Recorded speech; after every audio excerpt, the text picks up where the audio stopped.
Now then, welcome back to another episode on the Hypermine Infinity Evolved server. Welcome back, welcome back. Last episode, I did a business deal with Benito. Yes. And I got this Quantum Queen, who is not only churning out regeneration when I get close, only for a few seconds, but still, it's there. It's pretty awesome having it. It's also producing lots and lots of combs, which this centrifuge is doing. I've set up a basic little system. I just wanted to show you this first. So the hive itself, the industrial apiary, takes power. So I've got the power coming in. I've got power going to all the machines that need power. The automation upgrade means that the Quantum Queens splits to a princess and a drone and automatically gets put back in again, and just leaving the combs behind. That's what the automation upgrade does. The automation upgrade does cost 10% more energy, but not worried about the energy. Really, not really worried about the energy. So then the combs come into here. So this servo pulls out the combs and puts it into the centrifuge. The centrifuge then processes the combs and breaks it down to its component parts. I've got a translocator here, beaming those bits and pieces out of it. This way goes ender pearl powder, because one of the combs creates ender pearl powder, and the other items are honey drops, honeydew, beeswax, nether quartz, and certis quartz dust.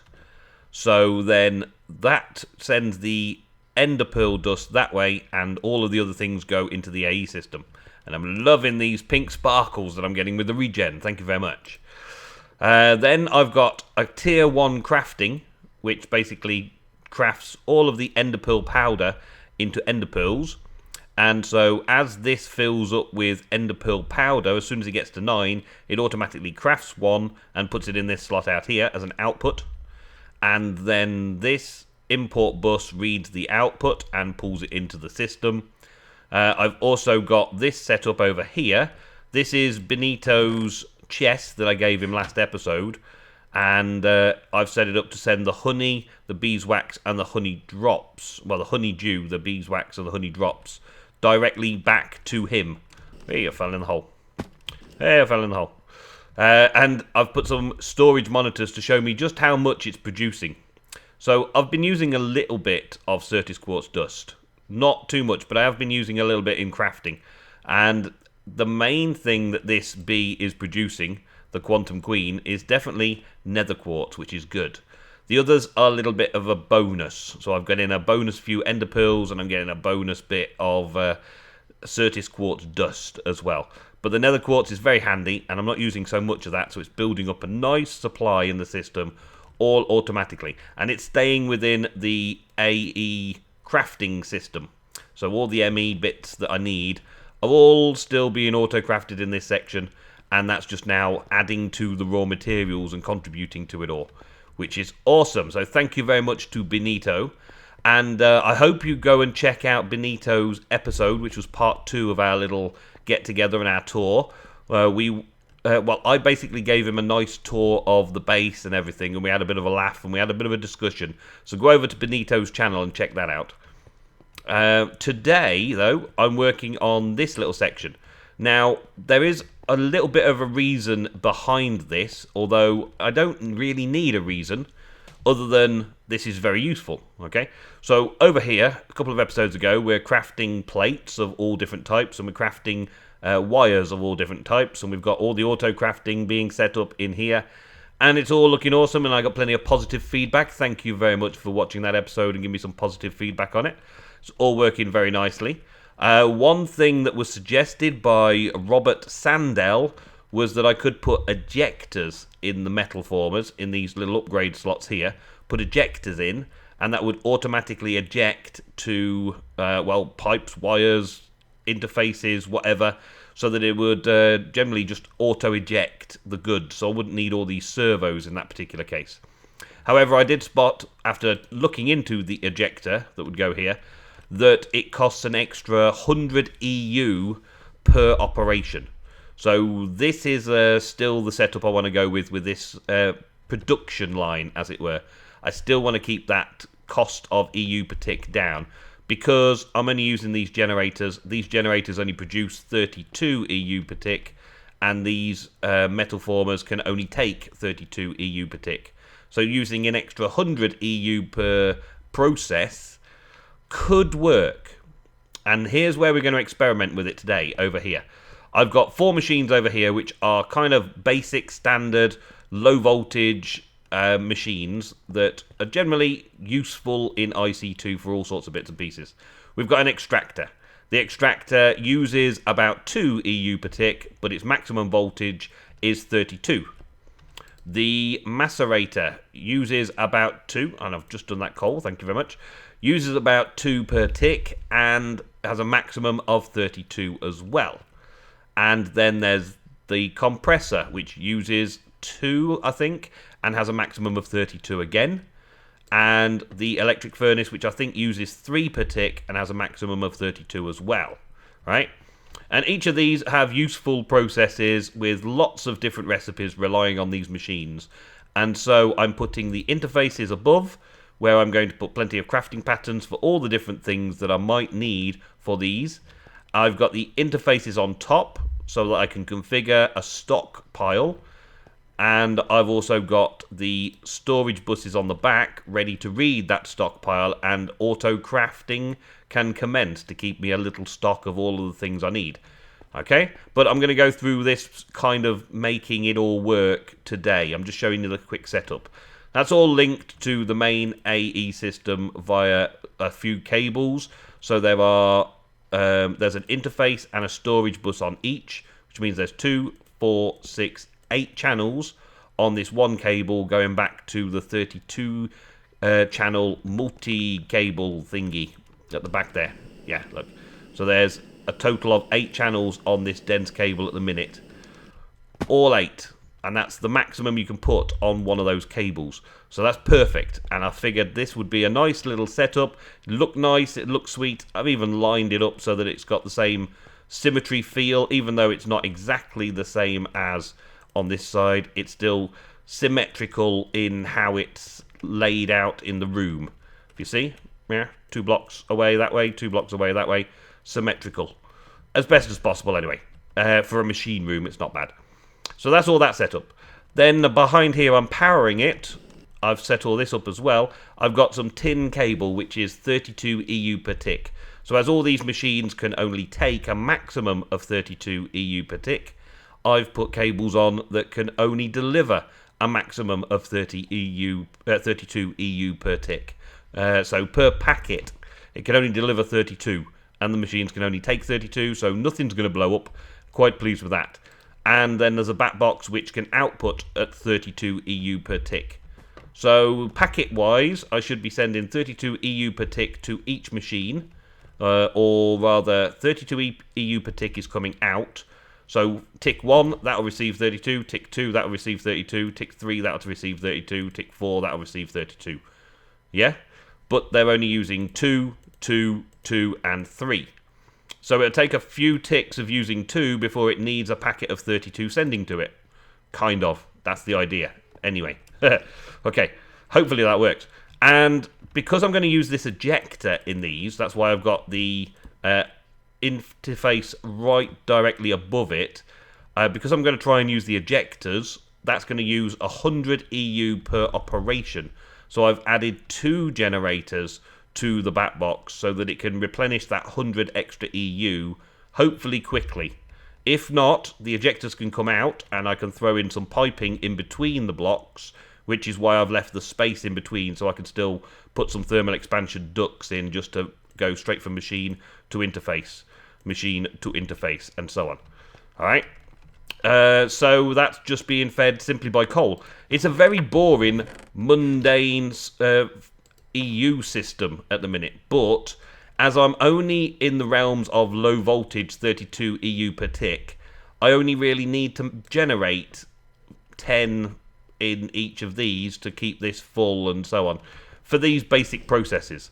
Don't you worry though, I will be going into the higher voltage and bigger machines and stuff that's awesome in IC2. I just need to get all these basics out of the way. So this is fair enough. This is something very useful in and of itself. What I'm looking for, though, is I'm going to be making quantum suits and the like. I'm going to be making the IC2 quantum grav chest plates and all that kind of stuff. So I think the highest, I'm not sure, but I think the highest is IC2's quantum suit body armor. But then there's a gravitation suite which adds that in to make it a flying, levitating version of it. I believe that uses the quantum suit body armor and a load of other fancy parts, including this high voltage transformer and ultimate lap packs and gravitation engines and all sorts of cool sounding things that are highly advanced crafting. So we've got to start the crafting process. To get to this stage, we've got to start from the low-level stuff. And I believe the low-level stuff is the nano suits. So nano suits, generally they're carbon plates, which is just ground down coal compressed into plates. Easy enough. And the energy crystals. They're the things that we're going to make. And all of the different parts of the armor all require the same component parts. So today I want to make sure that I can craft a nano suit. A full nano suit. That's what I want to make sure that I can craft today. So we're going to look at these two components that we're going to be making all of this body armor with. First component, the carbon plate. We need a raw carbon mesh in a compressor. So how do we make the raw carbon plate? We put two raw carbon fiber together in a shapeless crafting, so the AE system can manage to do that all by itself. Then we need to do the coal powder or coal dust to make that carbon fiber in the first place. So 4 coal powder makes 1 carbon fiber, right? So I need to teach it how to make the coal dust in the macerator. Then I need to teach it how to make the carbon mesh out of all that. Then I need to tell it to use the compressor to make that carbon mesh into carbon plate. And then I can make all of these plates fairly quickly. It'll take me a little bit of time. I don't want to rush it because I'm only making 1 suit of armor. So I don't need like a massive stockpile of them or a continuous automatic production of them or anything like that. But that's the basics of what we're going to do there. And then we're going to do the energy crystals. And the energy crystals require this energium dust. Energium dust is redstone and diamond dust. So a simple crafting recipe. Diamond dust can be done in a macerator. Just put a diamond in a macerator to make diamond dust. So very, very simple indeed. I could also pulverize it, but as we do in IC2, I'm going to automate the macerator to do diamonds into diamond dust for me. So fairly simple stuff. Basics. But I want to go through the process of setting it all up with you so you can see what I'm up to and possibly see all the disadvantages I may be having. So let's start. We want coal and we want it to make it a processing pattern because it's going through a machine to process into charcoal, coal dust. So 1 coal equals 1 coal dust, I believe. Let's just double check that. We're going to do this just to make sure that the recipes are in the right places first. So this is the first thing I do, is I'll check to make sure that the machine, the process itself, actually outputs the correct amount, because you've got to tell it exactly what it does. So I believe it's 1 for 1, because I put half a stack of coal in and got half a stack of coal dust out. Yeah, there we go. Look. So it's exactly 1 for 1, which is perfect. So now I will set this pattern in motion. There we go. And now I've got the coal dust pattern. And the other thing that I want to do, I want to get a crafting card. I want 4 crafting cards, actually. So let's quickly go over to the other AE system and pick up 4 crafting cards so that I can set all that up. I think I might have some already. I know they're capacity cards. Okay, so I don't have any already. Let's just quickly craft up some crafting cards. Do I have any here? No, I don't. Let's have 4, 1 for each interface. That shouldn't take too long to whiz them together. There we go. 4. Nope, that's smart cable. That's not what I was after. Stop moving about. There we go. The trouble with having auto-processing to replace and replenish stock is that the inventories move around a lot. Move around a lot. But still, we're okay. We can make this in no time whatsoever right now.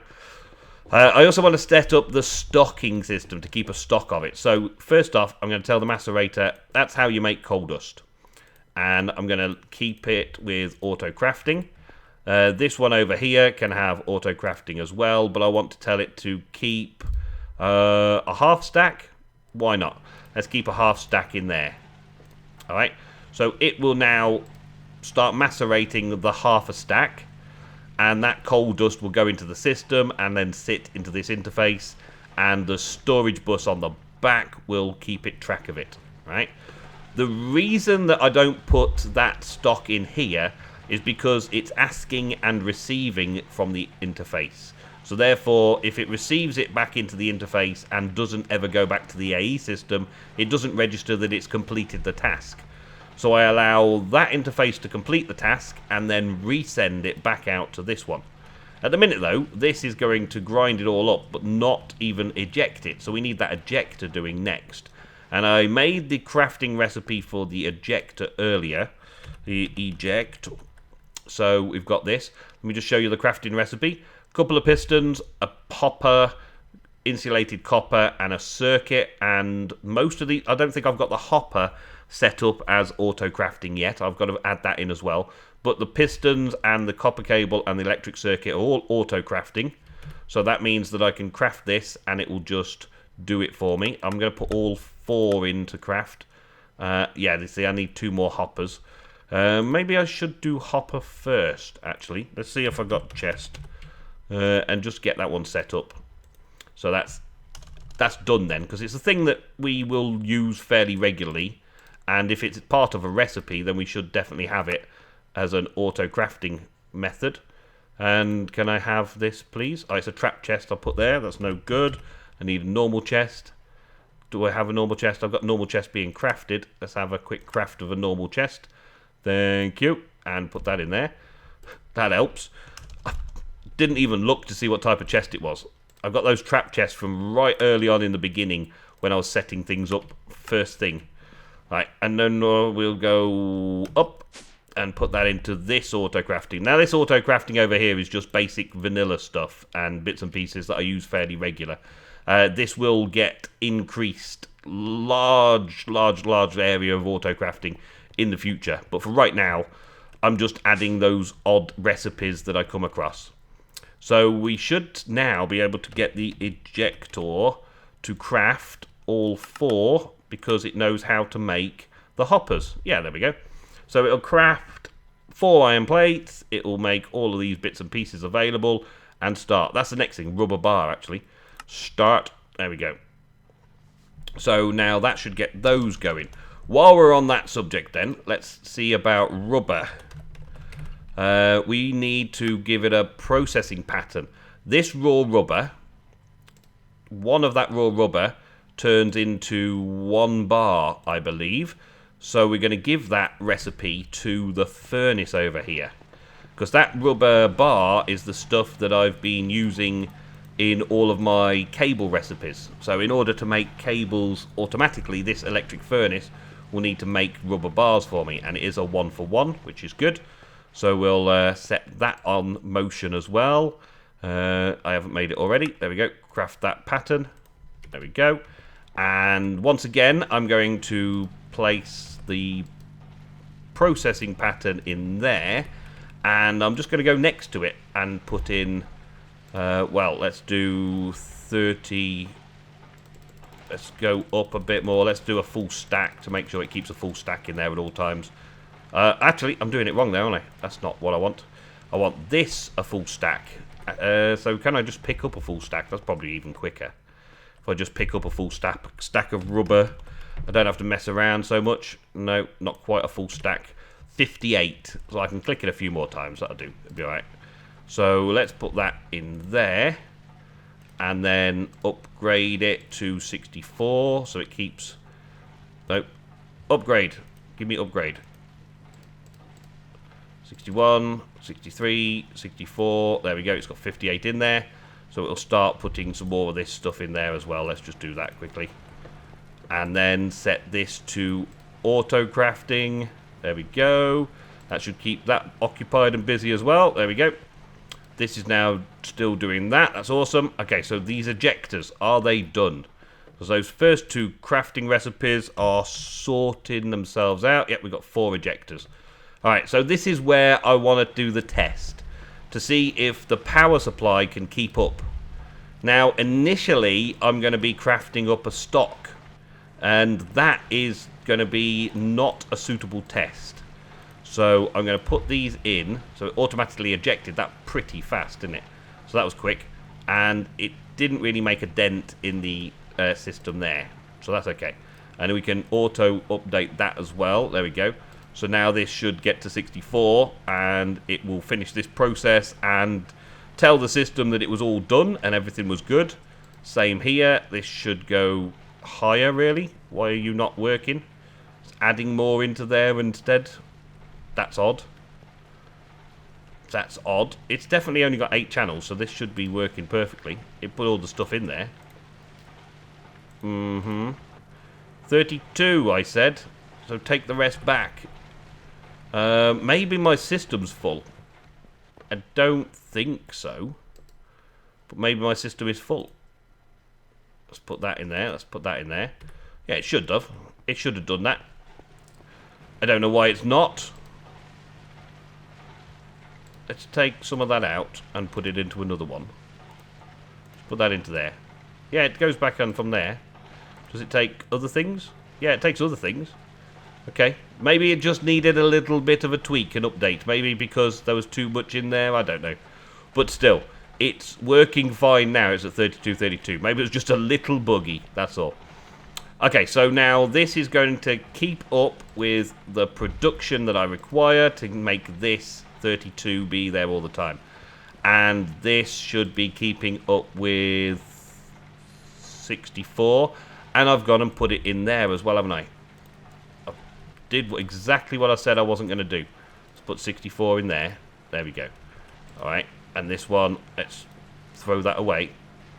Throw that away. It's got to remember that I've already done it, so let's throw that into there. Just needs that moment to update, I guess. Yeah, there we go. System sorted, system ready. Teething problems achieved. It may just need to like update the system every once in a while just to get going. Right, so the next thing after that, we needed to take the we needed to take the dust, which we'll use in here. Let's get the dust. And this is just a normal crafting recipe. And we take 4 dust, I think it was, and we turn it into these raw carbon fibers. Yes. And then once I've got that, I can turn those raw carbon fibers into another thing. Is this full yet? That's full. Is this full yet? Yeah, that's full. Well, full enough anyway. Let's get another one out of my handy little bag and throw another interface on the system here. There we go. Just keep adding to it as I need to. So that can go in there. That's auto-crafting that dust into plates. And then I believe if we check out the suit again, I needed to make those plates into the raw carbon mesh. So it's that. So we got to go with the compressed whatever it is. Let's go into craftable. That is this. So we'll craft 2 of those and start. Thank you. So we'll quickly craft those up, hopefully. What was it called again? Mesh. It's called carbon fiber. That's it. Okay. So fiber. There we go. We've got 2 fiber. Put 2 fiber in the crafting, and that makes the raw carbon mesh. So we've got to add that one in. That's easy enough sorted. And then I'll put that over here. There's a lot of running backwards and forwards if you don't use an interface terminal. And the only reason I'm not using an interface terminal over here is because I've already got 2 terminals on my system here. Otherwise, I'd have an interface terminal as well. But as it's only next door, I'm not so fussed about running backwards and forwards. Normally, I'd do all this kind of running backwards and forwards off camera. Fiber. So we're going to take that. And then we're going to make mesh. There we go. Craft a mesh. Let's craft 2 mesh. Next. Start. Thank you. Shouldn't take too long. There we go. That's good. And the next process is to put it into the compressor. And I think it's 1 for 1 in the compressor, so let's check the compressor. The compressor, I put that in, and work. So it's working fairly quick. We can put the auto eject in a minute once I've seen it work.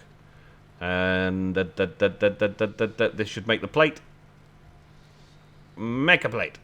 Yeah, carbon plate. Perfect. Okay, now we put the ejector in there. Carbon plate. So next, you've probably guessed this already. We take not the dash, the other carbon mesh, not dash. I was thinking in terms of something else that I've been playing recently. This carbon plate into there, make it as a processing pattern. There we go, and make that a pattern. That will then sort that out for me. And if we look at the plate, again, we get this carbon plate. I really want a stack of carbon plate making at a time. So this is going to be quite costly on EU power to start off with in there because of the auto sorting its system out. So that goes into there. Okay, when I make it, let's move across one and put this into here. And we'll put, let's put, say, 10, 12... 15, let's put 16 into stock at a time. So this should now be auto-crafting the raw carbon mesh and adding it into the compressor as fast as it can. You'll probably only do it one process at a time because of the processing power. You can see it's making the mesh there, or it's making the fiber there, and then it should send it over here quickly. Yeah, there we go. It's doing it really super quick now. It's just caught up, and so now it'll make all this mesh into the things, and that'll throw them all carbon plates into there, and then I should be able to get to that. That's awesome. Let's just throw let's just throw this ejector in there while we're at it. Okay, that had auto-crafting, that had auto-crafting, yeah, that had auto-crafting. This also needs auto-crafting. Maybe that's why it wasn't working properly first time, and that's already got auto-crafting. So they're all auto-crafting, all auto-ejecting, but the power doesn't seem to be going down very rapidly. So this extra 100 per operation here isn't really affecting my power supply. And the same here, I'm getting through quite a lot of coal into coal dust to make this as well. So that's okay, that's doing alright. Yeah, I'm happy with that. So 2 generators is keeping up nicely. Auto ejector, thank you very much, Robert Sandell, for the pointer there. I have never used an ejector IC2 before. One of the things that I've possibly never done before is IC2 fully in all its glory. So I'm glad that I'm getting on with it this time round, and I've got some few pointers from people. The next thing is to macerate the diamonds, but that macerator's now busy making those plates. Good job I've got my spare macerator up here. So we'll macerate a diamond, please, soon, sometime, and we'll set this up to another processing pattern where a diamond equals whatever the output of this is, whether it's 1 dust or 4 dust or however many dust it is. It's 1 diamond dust per thing. Okay, 1 diamond dust per thing, there we go. And let's keep a stock of diamond dust as well. So what, 2, 4, 5 diamond dust? We're going to be in the macerator. We're going to put that into the macerator there, and this one or this one. Eeny, meeny, miny, mo. This one, yeah, we'll just put them in there. There we go. We'll just have, let's say, 6. That'll do for now. We'll have 6 diamond dust as a crafting there. So that, once it's done its coal dust to make all of the plates, yeah, to stock up on plates. Once it's done the coal dust to stock up on plates, it will then do some diamond dust to stock up on diamond dust, and then we can tell it about the pattern to do the crystal. Wow, crystal. This, is it that one? No, that's a flux crystal. That's a forbidden magic crystal. So many crystals, so many crystals. It's probably easier to find. That's the energy crystal, that's the one. So that's that in there like that. Okay, for some reason this isn't picking up the normal vanilla redstones and stuff. It's not picking up normal vanilla materials. I think the item IDs may have changed for them. But that goes into there like that, and one there. There we go. And then that encode that pattern. There we go. Perfect. It's going to take a little time before this actually starts functioning because it's got a lot of crafting up to do before we get to that stage, but at least we're there. And then we compress some of this stuff to make the actual crystal. So let me finish up in a little while. I'm going to let this start processing all the materials, get all the stuff done, do the final crafting recipe for the compressing of that redstone stuff, redstone and diamond compress to make the crystal itself. And then I should be able to charge it up into, well, in anything really. But then I should also be able to make a nano suit. So be back in a mo. So here we are, feels like an hour or so later, with a full suit of nanotechnology, all craftable by the system and everything, and I've got one of each piece. Now the helmet led me into a whole host of other things, right? The helmet looks like it was just plate and energy cells like I was suggesting for all the other pieces of armor, but it needs these night vision goggles. And then there's a whole load of new things. So I needed to teach it how to do the advanced circuit. I needed to teach it how to do the illuminator, the reinforced glass, the advanced RE battery, and the advanced heat exchanger. To do the heat exchanger, I needed to teach it how to do lapis plates and heat exchangers and all those kind of bits and pieces. It was so intensive. All of these things, I needed to teach it how to do mixed metal ingots and advanced alloys and all sorts of stuff. But now it is fully craftable. And I've got a load of crafting recipes in here. I've had to add another interface ready for the next load, just because there were so many bits and pieces that I had to add into the crafting of it all. But I do now have this set of armor. And it looks pretty cool. Looks pretty cool, even with the hat on. Even with the hat on. It looks pretty good. I'm going to take the hat off for now. Let's just remove hat. Done. There we go. So I have a full suit of nano suit of that. It's not charged yet, obviously. I'm going to charge it up. And this is not necessarily the suit that I'll be wearing all the time either. This is just kind of like stage 1 of IC2 armor. So I will be working on stage 2 and all that kind of stuff very soon. I may do bits off camera because it's all very similar sort of crafting and working through these systems that I've got in here for producing the items in the first place. So I may do it all off camera and just have it so that I can craft them up. I don't even know if I will have it so that it crafts them automatically on command whenever I feel like it. You never know, I may lose this suit. But the chances of me losing it permanently are negligible because we've got the gravestones mod. So anyway, thank you all very, very much for watching this episode of Hypermine Infinity Evolved. Don't forget the links on the right hand side of the screen right now. I'll see you in the next episode very soon. Have a great weekend and goodbye.